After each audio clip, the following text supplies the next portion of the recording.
What's up, everybody? It is the Tony Cutillo Show right here.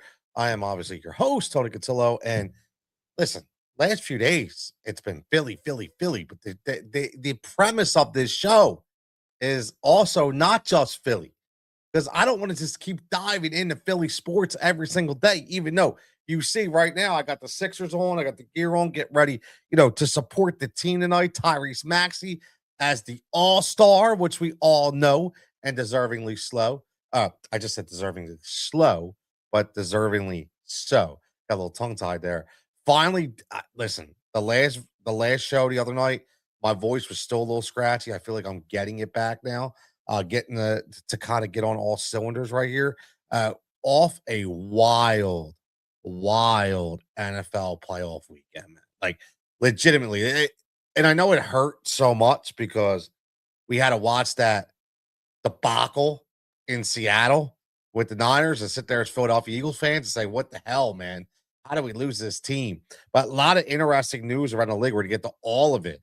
Okay, like, subscribe, as always. Get involved in the conversation. What was your favorite moment or game this weekend? What was your favorite make or break point this weekend? Like, what did something that happened in one of those games? What does it mean for the future of a specific franchise or a specific player? Right. We'll get into some early odds like we always do. I want to talk a little bit about Sean McVay. Obviously, we'll get into Sean McDermott being fired by the Buffalo Bills. Maybe you shouldn't push so much for the tush push. Sorry, Sean. Just saying. Nah, just kidding. We don't want to see anybody obviously lose their job. But I think a lot of the stuff that we heard within the Buffalo Bills, let's just start off with that because the news drops. And with the news dropping, anybody see? I tell you what, man, these guys are the best. I don't care what anybody says. I don't care when people say, "Oh, I can't watch this. I can't watch this." But seeing Ian Rappaport and seeing him stop mid sentence on his phone, get up, go away, then come back, right on Good Morning Football, and then you got Adam Schefter, okay, like fly off the set, come back, right? I love it, right? This is what these guys get the money for. Whether we like them or not, this is what these guys get the money for. Their phone blows up. They want to be the ones to break it. Obviously, I think Greeny said it good. He was like, as of 16 seconds ago on Twitter, and they break the news. And the news is obviously Bills fire Sean McDermott after, again, a long tenure of 9 seasons in Buffalo. And again, he was hired in 2017. And again, 5 AFC East division titles and 8 playoff appearances in 9 years. I have to say one thing. First of all, we all know, for those who follow, I'm not a Sean McDermott fan. I was a Sean McDermott fan until Sean McDermott decided to go all in on a fraudulent argument about the tush push because he didn't like it and it was working too much. And he fell into that trap, and he brought up all these analytics about how the health and safety of the team and of the players and of the league and all this. It was all bullshit because all he did was use it more than anybody else in NFL football this year. Okay. So I listen, I think he loses a ton of credibility specifically for that, in my opinion. Okay. However, here's what I don't understand about the Buffalo Bills firing of Sean McDermott. How does, after all said and done, you get rid of the coach because you say he came up short? However, you elevate general manager Brandon Beane to be the president of football operations. To me, this is a complete head scratcher. I mentioned before on previous shows about Josh Allen kind of getting the Donovan McNabb treatment, meaning not getting any help and having to rely all on Donovan McNabb. Well, Buffalo did nothing to help Josh Allen. Buffalo did nothing to give him the tremendous talent everywhere. You think of the people they brought in this year. Obviously, listen, we could talk about the Stephon Diggs thing all we want. We could say it was disciplinary things, it was issues with the team, whatever we want to say. He's gone. Okay. The one true weapon that Josh Allen actually had. But you never, ever, ever try to assemble him with a squad. And I'm not talking about James Cook. That's a running back. But guys throwing him the ball that are absolute studs. Maybe one. Yeah, you want to talk about Dalton Kincaid, but like Dalton Kincaid's not a stud. He's very, very good. However, Brandon Cooks, Josh Palmer, right? Like, are we serious? This is who we're giving Josh Allen? And you gave him so much. The offensive line. Let's talk about the offensive line a little bit. I mean, listen, I love Deion Dawkins, but that line, that was leaking a lot of oil, bro. That was leaking a lot of oil.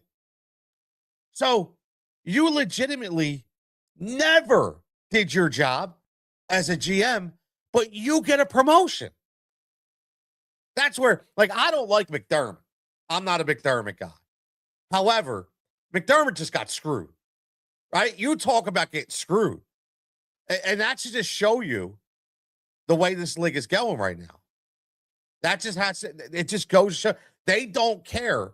And again, if you think about it, what is this going to do? This is going to bring back, everybody don't want to hear about it, but it's going to bring back the Nick Sirianni argument against it for me. Okay. It's going to make me sound like I know what the hell I'm talking about a little bit, because what these GMs and these presidents and these owners are saying, listen, I don't give a shit if half the team gets injured. I don't give a shit if you don't have half your players. You're a head coach. I'm paying you millions of dollars. Figure it the F out. That's what they're saying. Figure it the F out. I don't want to hear no excuses. I don't want to hear no bullshit. I don't want to hear nothing. Go out there and win a friggin' football game. And if you can't, I'll get somebody else who does. And that's what Buffalo just did. I'm not saying I agree. That's what Buffalo just did. I don't care what we assembled for you. You go out there and you win a goddamn game. And if you can't, I'm going to get somebody that can. Well, guess what? That guy who's saying that their GM just got elevated. He got a promotion. The guy who built this team, right? The guy who built the team in Buffalo that couldn't get it done. He gets a promotion, right? Don't we all love corporate America? Don't we? Like, this is corporate America at its finest, right? It's always the workers who get screwed. The leaders who they can lead the wrong way. They may not lead by example. They could screw up whenever they want. Doesn't matter. It's the little guys who get screwed. They're the guys who get fired. They're the guys who get lost. And that's what happened here in Buffalo. I think it's shady, man. Like, at the end of the day, I'm not a McDermott guy. After the tush push thing, I'm out on McDermott. However, as an unbiased outside of Buffalo person, I look at that and I think he got screwed. He got a raw deal. Now, let's see, right? Let's see what happens. I will say this. It's very interesting. The first person they pivot to in the coaching search is Brian Dable. I know it. Listen, I get it. History, I understand that. I will tell you the other name that I like, that I know has been floating around, and I think that this guy deserves a shot. After seeing what Ben Johnson did, and we're going to get to that Chicago game, after seeing what Ben Johnson did in Chicago this year, after seeing what guys like McVay, and we're going to get to that because listen, I've had a man crush on Sean McVay as a coach for years. And after this game, after his press conference, dude, I'm all over him 10 times even more. Okay. That man crush went to hall pass level. Okay. It really did, because I am telling you right now, the way he conducted himself after that game, and I'm going to play it for you if you didn't hear it, and what he said and the way he handled it and the way he won that game, bro, I'll tell you, there's a reason why that man is going to win a chip. There's a reason why that man is going to survive, and he will always be a coach as long as he wants in the NFL. I'm going to get to that, man. I couldn't believe it. I was like, hell yes. Hell yes. Now, my man Adam checking in. Adam, I do love you, bro. Okay, but I'm going to disagree. Josh Allen is not the problem, right? You wrote Josh Allen is the problem, not McDermott, and I don't like him either. Josh Allen is not the problem. Josh Allen is an elite quarterback. I don't care what anybody says. I don't care if people say he did this or he didn't win the big game or he didn't listen. I don't care. That dude, I don't know if I would trust any other quarterback to go get me a couple points. Right? No matter what has happened. That dude's a dog, bro. That dude is a dog. He wears his emotions on his sleeves. He is so talented, right? So you can't sleep ever on Josh Allen. Okay? I listen, you can say what you want, but I feel bad for the dude because he has done everything. Everything is on his shoulders, and I don't want to hear the NFL purists about money and oh wow, that's what he's paid to do. Stop. Go back to 1970 with that talk. All I'm saying is this dude, right? This dude is the guy. This dude is the guy for a reason. Okay. I don't know how you cannot like Josh Allen. And Adam, this is what I will say. Respectfully, you just wrote how many Super Bowls does Josh Allen have and Hurts does. I don't care what any analyst out there is trying to get clickbait on. Okay. All I'm going to tell you right now is if I was starting a franchise tomorrow and you asked me what quarterback could I have, Jalen Hurts or Josh Allen, to me, it's no question Josh Allen. And I will tell you this right now. I don't care if it's WIP. I don't care if it's 97.5. Okay. Half of the dudes that are going to say the opposite are the same dudes that were saying the opposite before. They want the views. They want the audience. That's what they want. They want you to tune in, Adam. They want like that's what they want. Okay? It's all fraudulent behavior. Okay? There's very few that aren't fraudulent, and they're the people I highly respect. But a lot of it is fraudulent behavior, in my opinion. Okay? And again, keep the receipts. Go back. Okay? Go back and listen to them in the beginning of the season. Go back and listen to them at other points in the season. And I guarantee you they were saying the complete opposite. But now all of a sudden they want to flip the script a little bit just so they can get more viewers, man. It's just a way to keep an audience. That's all. And I get it, man. Congratulations. You do you, but I'm going to do me. And all I'm saying is that Josh Allen is going to be my guy over Jalen Hurts if I am building a franchise today. Sorry. Right? We can talk ring chasing all we want. Okay. I tell us people all the time, we can talk ring chasing. Oh, how many bowls you got? Okay. How many Super Bowls does Dan Marino have? You want to get into Dan Marino discussion? Right? Eli Manning has more rings than Dan Marino. Does that mean Eli Manning is the better quarterback? Is that what that means? Hell no. Hell no. But again, that's what I'm saying. You got to be very careful when people talk about ring culture. You got to be very careful with those arguments. Just saying, man. Just saying.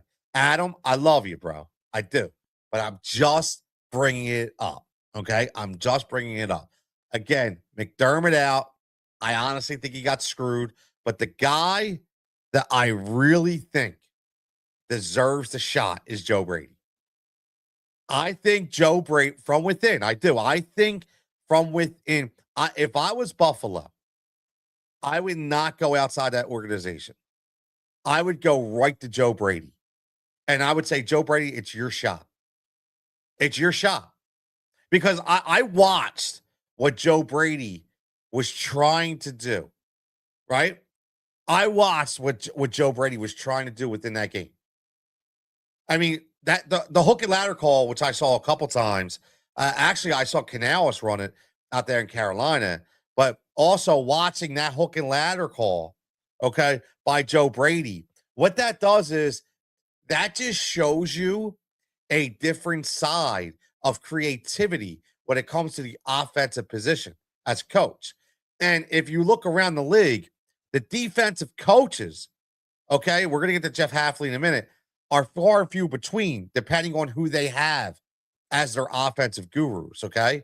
But the guys that I feel like that are very offensively centric and they show the willingness to go above and beyond, even when they don't have the supreme talent.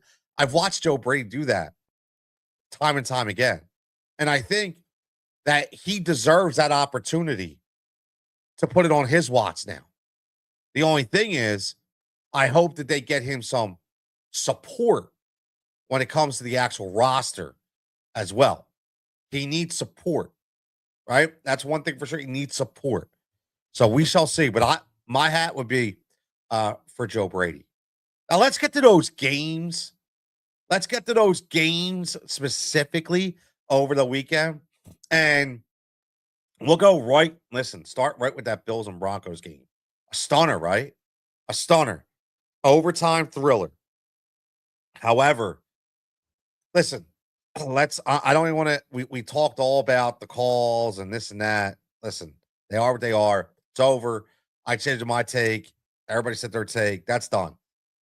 What I want to talk about is, do we think that Jarrett Stidham, or as Peyton calls him, Stiddy, we think Stiddy can lead the Broncos? Do we think Stiddy can lead the Broncos over the Patriots? That's the interesting question. Because I'll say something to the Philadelphia audience. And I said this to my son, and he told me I'm crazy. And I'm not saying that I'm buying into it. But right away, listen, I have two sons, 18 and 20, and both of them, they're like any other normal teenager and 20-year-old. They see, they hear what they hear on socials, and they read what they read by the people they follow. And as soon as I mentioned about how he said, when Peyton was like, yo, Stiddy's ready, they were like, Dad, no way. There's no way. And all I said to them was, listen, guys, I know you're saying no way. Okay, I get it. Right away, you're saying no way. However, we all said in Philadelphia, we couldn't see Nick Foles outplaying Tom Brady. I don't think anybody could have specifically told you, unless they are 100% homer in Philadelphia, that they thought Nick Foles was going to go toe for toe with the GOAT and toe for toe beat Tom Brady. Now, obviously, Drake May is not Tom Brady. However, this is going to come down to coaching. It's going to come down to coaching. And if anybody can put somebody in the right position, it's Sean Payton. So all they need to do is devise a game plan that allows him to be protected, right? It allows him to be protected, and it gives him the opportunity to make the very smart plays. Look again at some of the players from the quarterback position that have made AFC championship games, NFC championship games, and Super Bowls, whether they won it or not. We're not talking about winning a Super Bowl. We're talking about is getting to the Super Bowl. Can Jarrett Stidham get the Denver Broncos to a Super Bowl? I'll tell you what, man. I'm not going to say it's a foregone conclusion that they're going to lose. I'm not going to say it. I honestly don't believe. I think that there's an opportunity, and it's greater than a slim opportunity. I think there's a decent opportunity that Jarrett Stidham can go in and win that game at home, in Mile High, in Denver. All right, that's going to be a hell of a game. It is. It's going to be a hell of a game. Because if you look at that Patriots team, we could talk all day about all the turnovers by CJ Stroud, right? And 5 turnovers in that game for the Texans. Listen, the Texans were still in that game till about 8 minutes left in the game. They were still in that game, and they lost everybody. They were already playing without Nico Collins. They lose Dalton Schultz, right? They lose their number 1 and number 2 option on offense. They were out number 1 right in the beginning of the game. Then they lose number 2, and like what? A quarter into the game. So Listen, that doesn't negate 5 turnovers. That doesn't negate a rad play by CJ Stroud. However, because of a really good defense, they were still in that game. And I think that you have to look at with this Broncos game. I do. I think this is what you have to look at with this Broncos game. I think Jarrett Stidham can win this game. And speaking of that New England and Texans game, I'll tell you, man. I will tell again, Mike Vrabel. What a hell of a job on Mike Vrabel. And I'll tell you what, your boy Jigsaw was wrong. Not about not about Mike Vrabel. Your boy Jigsaw was wrong, okay, about Milt Williams. When I said Milt Williams wasn't as good as advertised, that he was just the recipient of a great defensive line, I was dead wrong. That boy, I said yes, he deserved to get paid, but I thought he was going to shut it down. I thought he was going to grab the bag and just be like, "Yeah, I'm good." That dude's a baller. That dude's a baller. But I will tell you this: a lot of it stems from the head coach. A lot of it stems from what Mike Vrabel brings, the intensity he brings, the culture that he brings, right? The family atmosphere that you heard Milt Williams talk about at the end of the game, what he talked about with that, right? So again, I think that that game was coming down to those lines back and forth. And the one thing about Houston is that they can't run the ball and they make CJ Stroud turn into the guy that's going to beat you. Odds are that may not happen. It's funny because my son, when we were watching the game, said, "Dad, I don't understand. CJ Stroud had such a great year, prior to this year, right? And all of a sudden now it looks like he can't play." And I'm like, listen, I tell guys this all the time, and people know this. If you're whether you're a rookie, whether you're first year, wherever you are, when you start to have a very successful year and you're out there slinging it before they get film on you, and then they spend a whole off season getting that film and coming in and trying to adjust, you could see right off the bat, you're able to see if you're a true baller or not. And CJ Stroud can't adjust. He can't adjust. So I think this is going to be a very telling offseason for CJ Stroud because I think CJ really has to go back to his mechanics room and to the film room, and he really has to get himself back to a level that we've already seen. And if he can't, guess what? That means he ain't got it. So we're definitely gonna see. Shout out to D'Amico Ryans again. D'Amico Ryans to me one of the best coaches in the NFL. This guy just again he continues to win. He continues to win. I know he didn't win the big game, but again he continues to win, and not getting a tremendous amount of support on the offensive side of the ball, but he just continues to win. Tremendous head coach. Oh, what's up, B? He says the Broncos win if they win the turnover battle and get a defensive touchdown, which obviously can happen. Listen, Drake May showed that he was human in that game. He showed that he was human. Now, we could say it was because of the weather. We could say Houston, Texas defense is like no other. I'll tell you what, though, the Denver Broncos defense is pretty legit, especially at home as well. Pretty legit. So I could definitely, Eric, I could see that happening for sure. I could see that happening for sure. Let's pop over to the NFC. So, number one, Seattle Seahawks and the San Francisco 49ers. The Niners score a total of 6 points. 6 freaking points. All right. Listen, that was the hurt piece, fellas. That was the hurt piece, my man. Right. Let me just give a shout out to some people that like to mess around on Twitter. I like this. So the name of the show is who what were the teams who rose? What were the teams that what do you call it? I'm sorry, hold on. Who rose and who choked, right? Who rose and who choked. So you get some wise ass like you always do, on Twitter. Who rose were the teams that won. What sucked was the teams that lost. Oh man, dude. Macbeth at its finest. Thank you so much, Socrates. for your eloquent words on the stream. Much appreciated. As always, gotta love the people, man. Gotta love the people, right? Gotta love the people. But how about this? Let's talk about number one. Let's talk about injuries. Terrible, terrible. Zach Charbonnet tears his ACL right off the bat, man. That's a hurt piece for Seattle.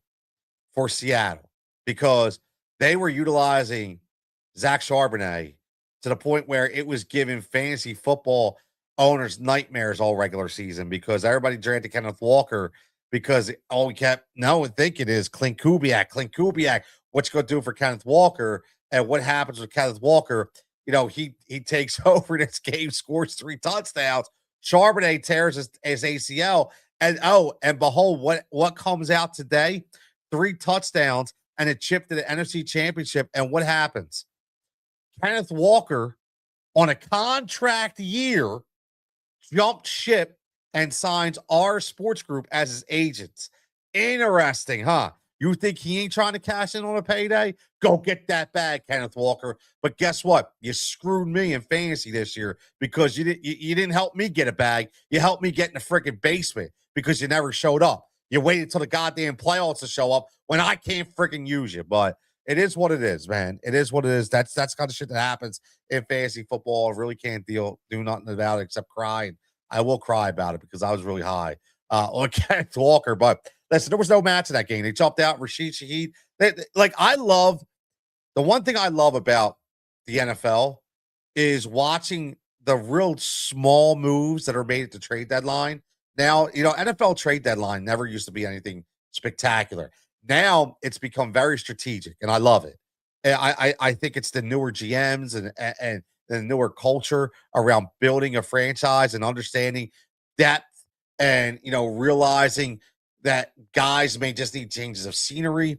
And you go out and you get a guy, Rashid Shaheed, and a small move on the outskirts, right? Very, very small move, but a guy who's got tremendous speed. You already have a guy in JSN, right? That's doing everything, but you're missing that up and go guy that just goes out, but also a dynamic return guy.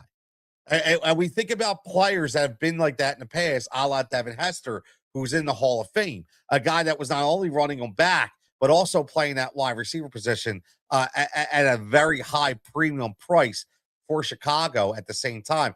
And you look at, obviously I'm not calling Rashid Shaheed Devin Hester. However, I'm saying he's got that Devin Hester style impact, right? So you have Rashid Shaheed that just completely deflates all the confidence of the whole entire San Francisco 49ers team because he comes out and takes one to the house and just proves his worth right there. Proves his worth right there. That's why you get guys at the trade deadline, to elevate you in the most important games in small spots. Small spots, big plays. And that's what Rashid Shaheed did, right? That's what Rashid Shaheed did. My man Javon checking in. I'd love for Shaheed to be on the Eagles. If the Seahawks didn't resign him, you can't teach that type of speed. No, you can't, man. No, you can't. My boy is special, bro.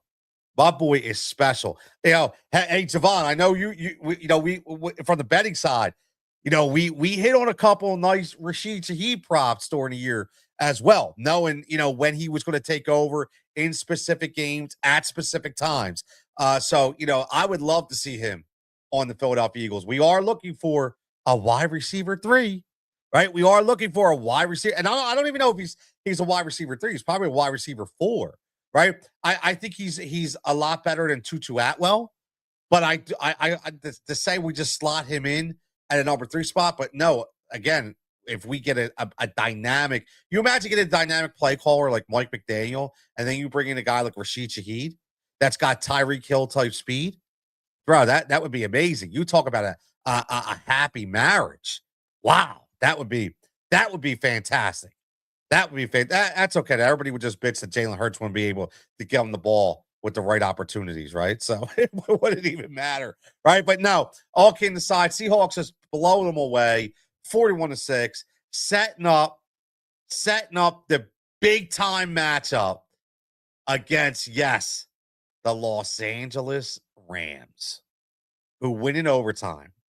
And What you talk about a classic goddamn football game. A classic football game, man. Like after the first drive, the Rams could do absolutely nothing to the point where you kept hearing Collinsworth say, I've never seen the offense, specifically under Matthew Stafford's helm, look so stymied and look so lost and look so out of sync. That's how good of a job. And talk about good of a job. Can we let's give some props? Can we? Because we like to give props here on the Tony Cutillo Show. Make sure we're live right here on YouTube, on X, on Facebook. Most importantly, YouTube, right? Because that's what I'm trying to build. That's what I'm trying to get up there. Okay, listen, I don't have all the subscribers in the world. I think we're at 568 right now. Never paid for one of them, right? I'm happy. Listen, I say this all the time.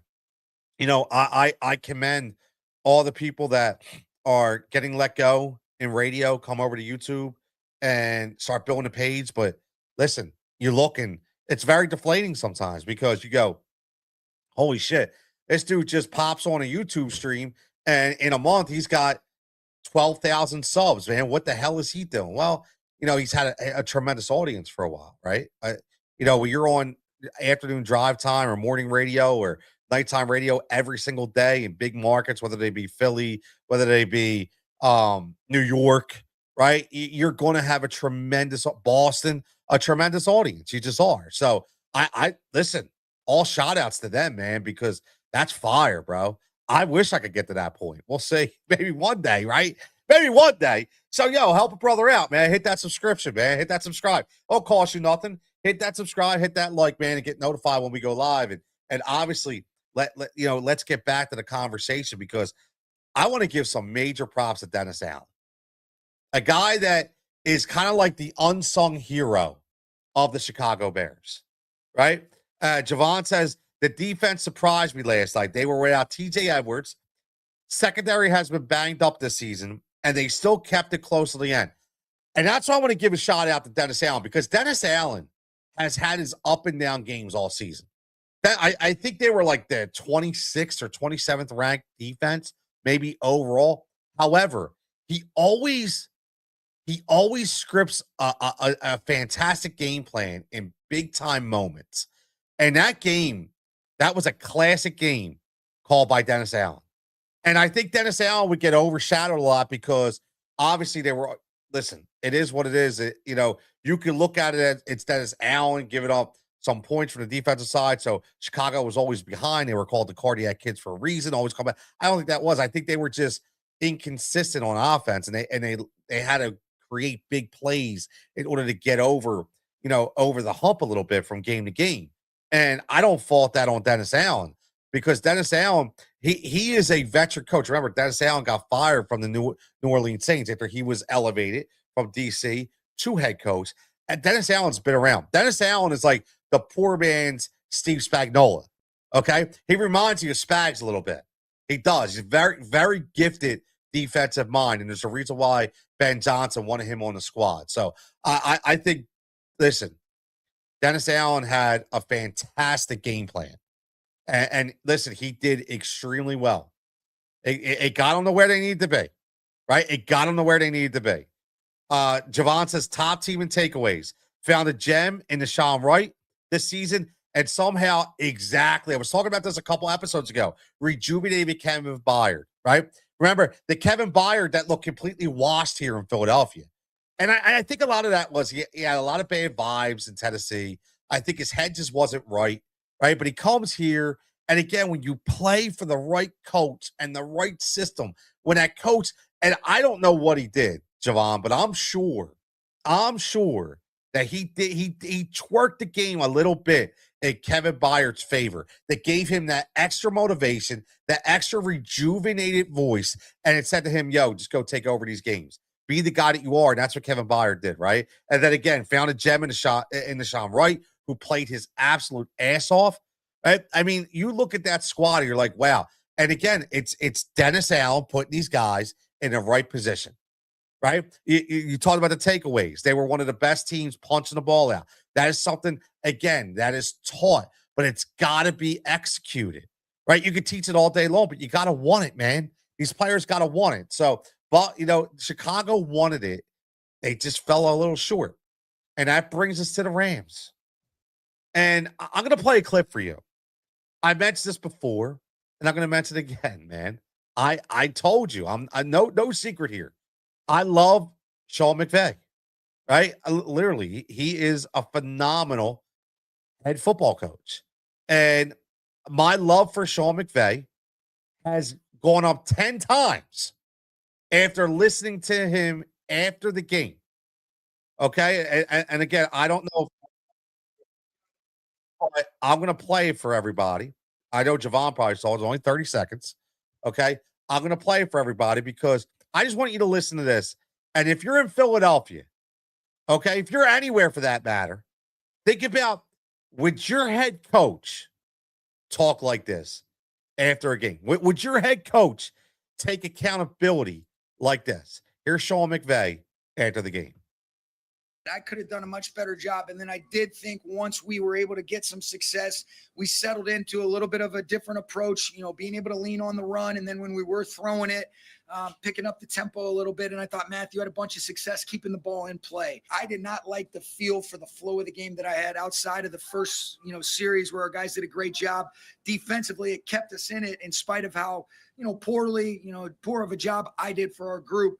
But like I said, I'm really grateful for this group being able to find a way, stick with it, and be able to overcome some bad coaching by me tonight.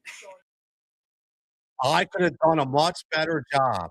Overdue coaching, bad coaching by me, right? You know what Sean McVay did in the moment? He adjusted. You hear that, Philadelphia? He adjusted. He said his game plan sucked. He was terrible. And he said, you know what? I looked myself in the mirror and said, yo, who the F are you right now? You are stinking the joint up. And what would that last? Listen, that last drive, what did they do?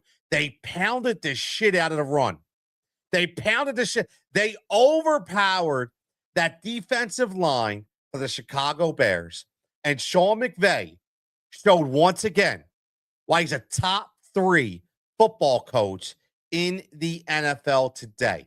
And I'm telling you right now, I would not want to go one-on-one with Sean McVay because he's humble, he's talented, he's an offensive guru, and he's got the respect of his players. And by the way, love the kind of subtle, much appreciated handshake and out with Ben Johnson. I love that rivalry.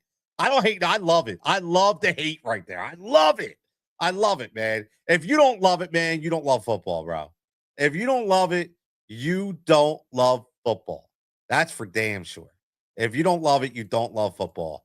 So listen, it was a fantastic weekend. No doubt about it. Fantastic weekend in the NFL. I obviously I'll say Sunday, in my opinion, I think Sunday was better. Just to me, much too better. I mean, the first game, obviously, the Buffalo Denver game lived up to expectations, right? The Niners game sucked. Niners game sucked. Let's be honest. I think we know that, right? That game sucked. But that Patriots game I thought was very, very good. A lot of turnovers, but went back and forth, right? I think that was the one thing that we were trying to figure out who was going to show out, right? Who was going to show out. So I think that was extremely important. And again, let's look at right off the bat, man. The early look from the betting market for the Patriots and the Broncos. And I think we're going to be very, very interested to see, what are the Jarrett Stidham props, right? That's going to be the fun part, seeing where these Jarrett Stidham props go. All right, I think, what's up, Japan? My man, Japan checking in, man. I know Japan, your boy Shakir, he's got to go home, man. Sorry, he's got to go home.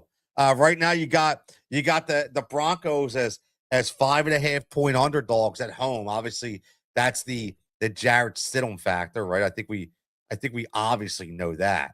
the Jarrett Stidham factor. Pass yards right now. Wow. I mean, Jesus Christ. Like, I'll tell you what, man.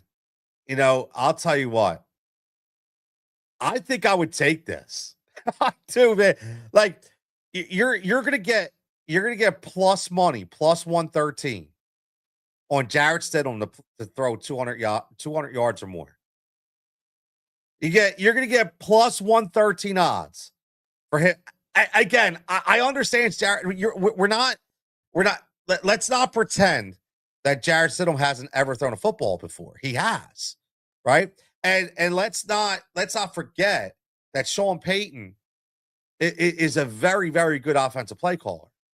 So again, I'm not saying that they're going to go in and win this game, but to get a plus money at 200 yards or more, right?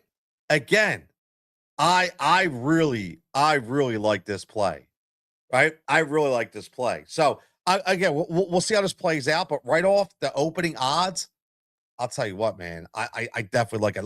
Let's look at receiving yards right now, where what we got.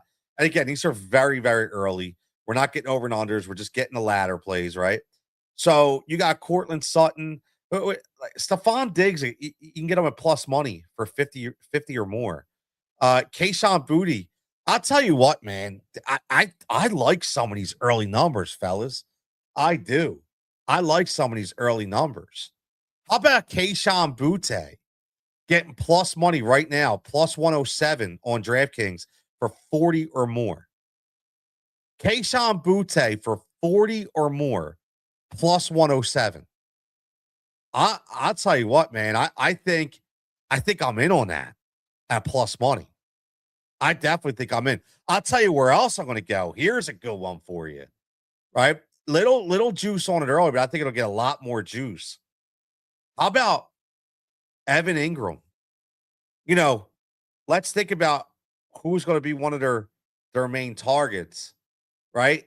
Who's going to be one of those main targets for Jarrett Stidham? It's always going to be either RJ Harvey out of the running back position or the tight end in Evan Ingram. So right off the bat, what about 21 or more for minus 112 right now with Evan Ingram? I like that a lot too, right? Look, Sage Javon says, I'll take the Boutte play in a heartbeat. Can get that with one catch if he's maxed up against Riley Moss. Exactly. That's what I'm saying. Like these, and again, this is why you get in early, because they're going to freaking change. They're going to change. They're going to change. I love the Bears. I think Ben Johnson is an awesome coach and will lead us to a Super Bowl, right? Lead us to a Super Bowl.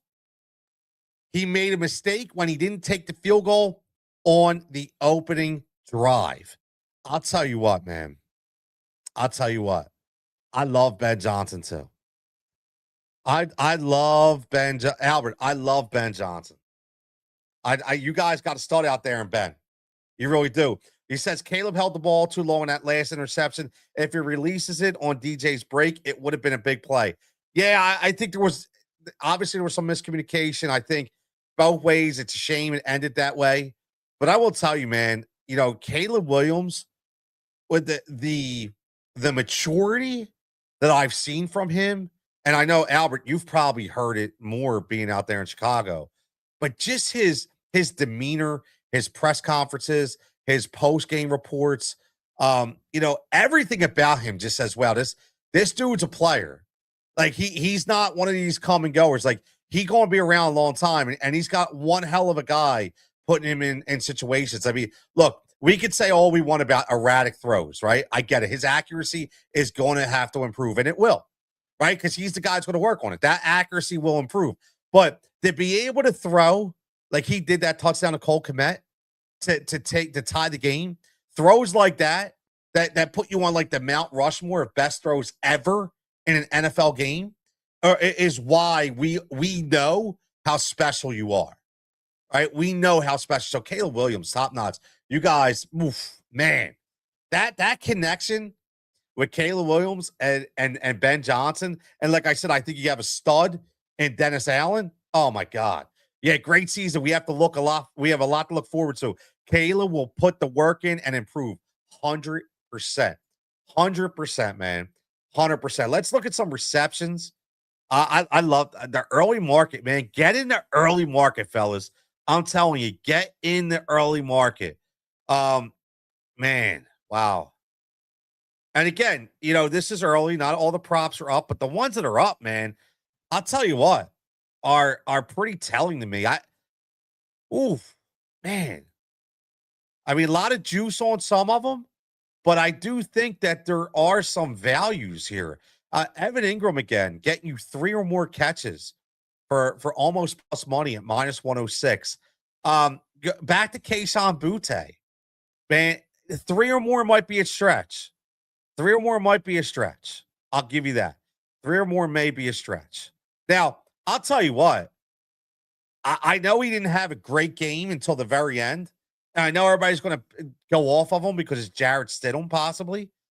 But how about Cortland Sutton right now at plus money, plus 119 to get 5 catches or more? I love that. I love that. You want to know why I love that? Because the biggest receiver on the field for both teams is going to be Cortland Sutton. He's the strongest guy and the biggest guy. And when you're a quarterback like Jarrett Stidham, that may not possibly be the most hardest thrower in the world, what you are going to be able to do is talk about placement. That means back shoulder catches. That means go up and get contested catches and those intermediate slants that are hard that we saw AJ Brown when it was thrown to him here in Philadelphia get because of his strength is what you're going to get with Cortland Sutton in this game. So I'll tell you what, I'll take. I don't care who he's up against. I know everybody's like Gonzalez. I get it. I don't care. 5 or more in an AFC Championship game at home, where you're going to be the targeted guy because of the quarterback position. I'm in. I'm in. Sign me up. Sign me up. So I like that as well. I do. I like that as well. Let's look at some rushing yards here. Because again, that'll be interesting. Now, I'll tell you what. Here's one that I like. Drake May. It's an odd number, man. Double threes. 33 or more rushing yards for minus 111. One thing about that pass rush with Vance Joseph is Benito, man, when he comes hard, right? Drake May is very good at breaking containment up the middle. And the one thing I love Alex Singleton. I think Alex Singleton is one hell of a middle linebacker.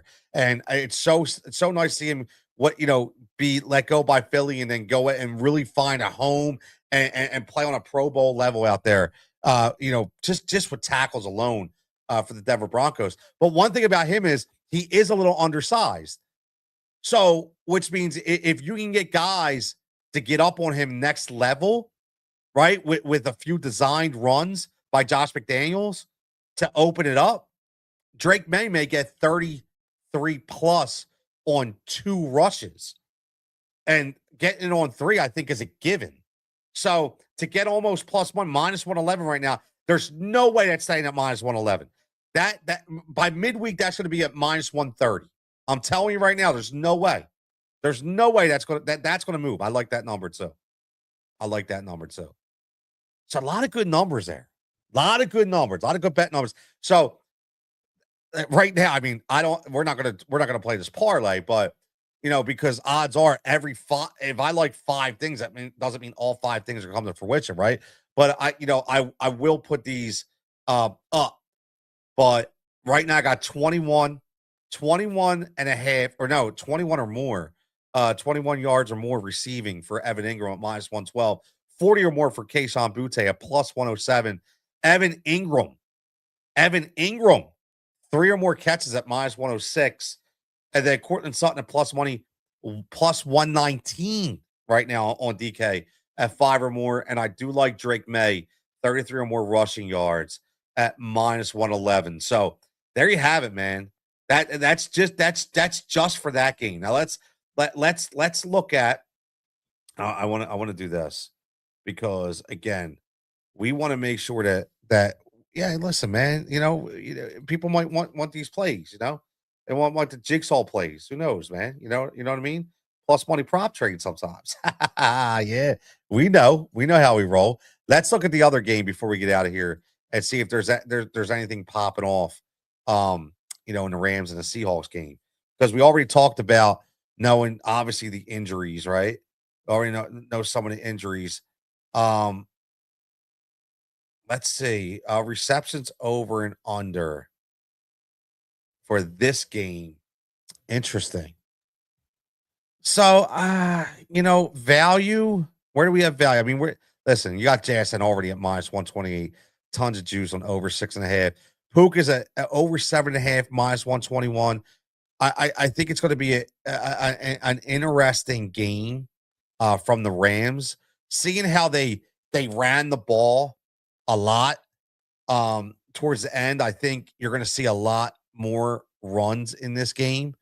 To get things going. So I don't necessarily love the big passing numbers from a reception standpoint for the Rams, but I will tell you one that I do. Colby Parkinson right now.